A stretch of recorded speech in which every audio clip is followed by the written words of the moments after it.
Hello YouTube world, this is Nicholas Montez here, and welcome back to my YouTube channel, Nicholas Montez. Now I know this is like a day late, trust me, I know. Yesterday was Halloween, so I decided to go and have fun, but we're still doing this video, and today we're going to be ranking all 7 retro movies that I saw in the month of October. I didn't see many movies this month for some reason. I guess it was just since high school started, I started to see less and less movies. But at least I'm still seeing movies. We'll get some more movies this month since we'll have Thanksgiving break and all that good stuff. But with that said, let's go ahead and start ranking all 7 of these movies.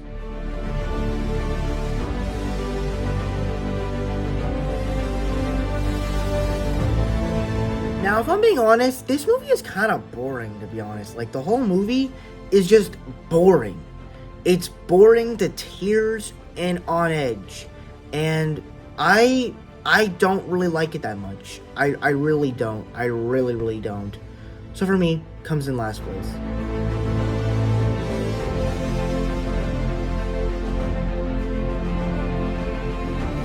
Now, the best thing about this movie, well, I don't even know if I can really review it because it's not really the best film.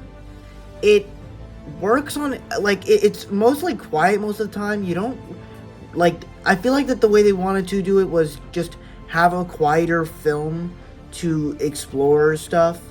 And honestly, that didn't really work for me. And there's very few talking moments in this film. So for me, comes down to the last on the list for me.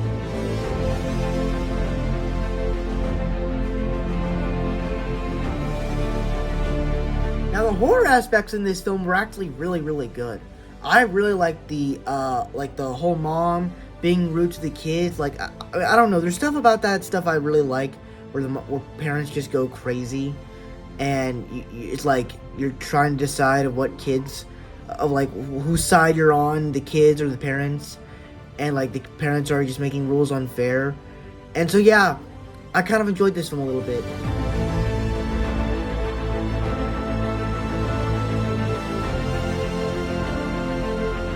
Now, this is another movie that I did kind of enjoy. I personally, you know, it's very inappropriate in many different ways, but the idea of, you know, these clowns, you know, kidnapping these people, and then you have some sort of these heroes and these crazy people, it's great, it's fun, it's exciting, so I do kind of enjoy it a little bit.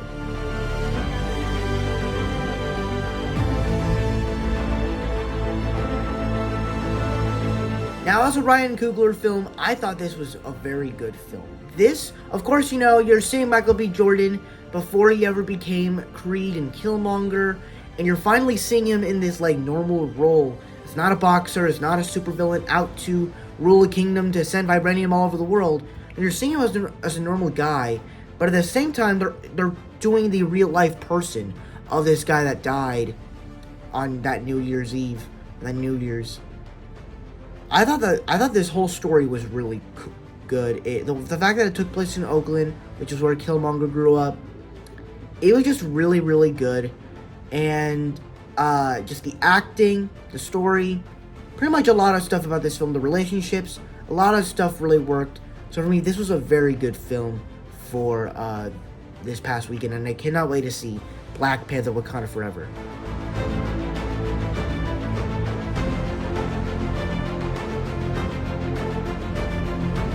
Now, this was actually a very surprising film. Of course, you know, Millie Bobby Brown, absolutely great as Enola Holmes. And once again, I might be simping for her now, because I just saw her as the bald, as the, you know, almost bald girl in Stranger Things, but from how she's grown, she's wow. But you know, the story, the way that the story is told, the way it has all these mysteries going on, and has sort of the style of a Sherlock Holmes movie, really good. Great character, and overall just a really good film. And I cannot wait for Enola Holmes 2 this week.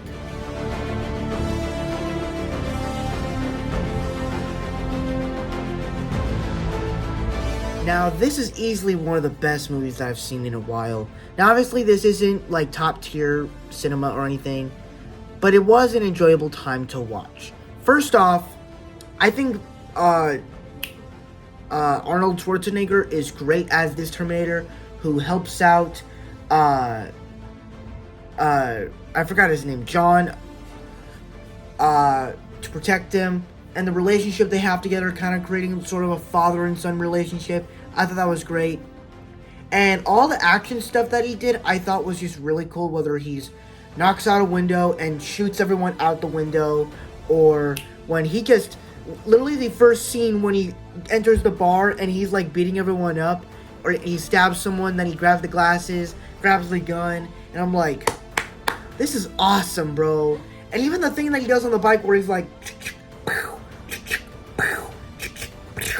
and then, and even the stuff they do with Sarah Connor, I thought was great.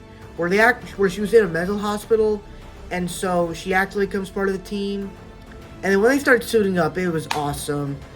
I'm not the biggest fan of what they do in the end when they kill off the Terminator, because it just doesn't make sense. Like, they try to have an emotional thing toward this character. Like, I like the relationship we have with the kid, but it didn't make sense for him to die because we have so many other Terminator movies coming out again. But I thought it was really good. It had a lot of great action, great character arcs. Pretty much just a really good movie. However, it is a little bit on that overrated side with like Jurassic Park and Back to the Future. Those movies are good. This is another one of those movies that I think is of that category. But I would say this is probably one of the best ones of that category.